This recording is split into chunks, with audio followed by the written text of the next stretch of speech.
जे अर्ज आले त्याचे कुणबी प्रमाणपत्र दिलेत का आणि राहिलेल्या कशामुळे जाणून बुजून अधिकारी देत नाहीयेत. मराठवाड्यातले सुद्धा अधिकारी जाणून बुजून का देत नाहीत ते मी मंत्री महोदयांना सुद्धा सांगितलं होतं. प्रमाणपत्र जाणून बुजून दिले जात नाहीत ते मुख्यमंत्र्यांच्या कानापर्यंत सुद्धा गेलं पाहिजे. जाणून बुजून विठीस धरलं जातंय गरीब मराठा समाजाला. नोंदी असून कुणबी प्रमाणपत्र दिलं जात नाही. व्हॅलिडिट्या जाणून बुजून दिल्या जात नाहीत. धाराशिवचे एक अधिकारी तर जाहीरपणानं सांगतात की आम्हाला येसुपीच नाही आली. किती पागलपणाचं लक्षण आहे त्या अधिकाऱ्याचं. त्रुटी म्हणायचं फक्त आणि बाजूला ठेवायचं. त्रुटी नाहीत, काय नाही ते जाणून बुजून मराठा समाजाच्या लेकरांचं वाटोळ करतायत. पाटील, गॅझेटनुसार 310 प्रमाणपत्र मिळालेत, याबद्दल आपलं काय मत आहे? नाही, आता गॅझेटनुसार किती निघालेत मी याची माहिती घेतली नाही. परंतु एक मात्र नक्की सांगतो की हळूहळू मराठवाड्यातला सगळा मराठा 1 वर्षाच्या पूर्णचे पूर्ण मराठा समाज हा आरक्षणात जाणार. ओबीसी आरक्षणात हे मात्र नक्की. 70-80 वर्ष आपल्याला आरक्षण नव्हतंच किंवा मिळू पण दिला नाही. हळूहळू 58 लाख नोंदी निघाल्या. 2-3 कोटी मराठी त्याच्या आरक्षणात गेलेत. आता 17 संस्थांचंही GR निघणार आहे. मराठवाड्याचा सुद्धा हैदराबाद गॅजेटियरचा GR निघालाय. त्यामुळे आता टेन्शन मराठा समाजाला राहिलेलं नाहीये. हळूहळू सगळा मराठा समाज आरक्षणात जाणार आहे. पण आज बैठक लावली गेली राज्यमंत्री मंडळाच्या उपसमितीचे अध्यक्ष विखे पाटील साहेबांनी मराठवाड्यासाठी. ही एखाद्या मराठा बांधवांना माहितीसाठी पण सांगतो की आज मराठवाड्यातले सगळे अधिकारी ऑनलाईन त्या बैठकीसाठी उपस्थित राहण्याचे आदेश उपसमिती मंत्रिमंडळाच्या उपसमितीनं दिलेले आहेत. किती अर्ज मराठा समाजाचे आतापर्यंत आलेत या विषयात चर्चा होणार आहे.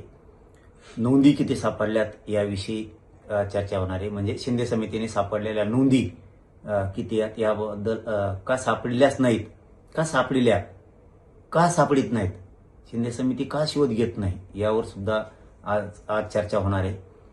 हैदराबाद गॅजेटियरनुसार किती अर्ज मराठवाड्यात आतापर्यंत आलेत याच्यावर चर्चा होणार आहे. जे अर्ज आलेत त्याचे कुणबी प्रमाणपत्र दिलेत का आणि कशामुळे अधिकारी देत नाहीत जाणून बुजून यावर सुद्धा चर्चा होणार आहे. शिंदे समितीने शोधलेल्या नोंदी याच्यावरती प्रमाणपत्र दिलेत का आणि का देत नाहीत जाणून बुजून अधिकारी यावर सुद्धा आज चर्चा होणार आहे. मराठवाड्यातल्या आणि महाराष्ट्रातल्या अधिकारी ज्यांचे कुणबी प्रमाणपत्र दिलेत त्यांच्या व्हॅलिडिट्या का देत नाहीत, किती व्हॅलिडिट्या द्यायच्या राहिल्यात, किती दिल्यात आणि राहिलेल्या कशामुळे जाणून बुजून अधिकारी देत नाहीयेत. मराठवाड्यातले सुद्धा अधिकारी जाणून बुजून का देत नाहीत याच्यावरती आज बैठक होणार आहे. हे मी मंत्री महोदयांना सुद्धा सांगितलं होतं की व्हॅलिडिट्या जाणून बुजून दिल्या जात नाहीत, प्रमाणपत्र जाणून बुजून दिले जात नाहीत. हे मुख्यमंत्र्यांच्या कानापर्यंत सुद्धा गेलं पाहिजे. राज्य सरकारच्या कानावरती ही गोष्ट गेली पाहिजे. उपसमितीच्या मंत्रिमंडळाच्या कानावरती आम्ही स्वतः टाकलंय. असं होतंय, जाणून बुजून विठीस धरलं जातंय गरीब मराठा समाजाला.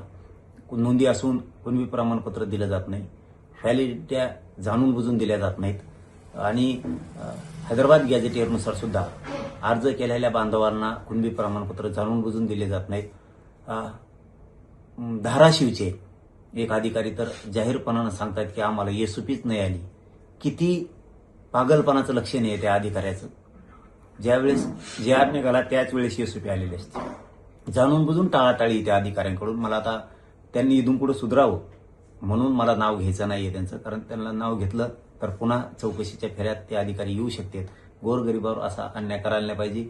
प्रत्येक नांदेड असो, लातूर असो, हिंगोली असो, परभणी असो, बीड असो, जालना असो, संभाजीनगर, धाराशिव इथं जाणून बुजून व्हॅलिडिट्या थांबवल्या जातात. कुणबी प्रमाणपत्र दिले जात नाहीत आणि हैदराबाद गॅजेटियरनुसार सुद्धा जाणून बुजून शपथपत्र दिलेले असताना, समान आडनाव असताना सुद्धा, आमच्या वंशावळी जुळलेल्या असताना सुद्धा जाणून बुजून दिलं जात नाही. काही कारण सांगायचं आणि त्याच्या त्रुटी काढायच्या आणि ते बाजूला ठेवायचं. अधिकाऱ्याने एक धडाकाच लावलाय.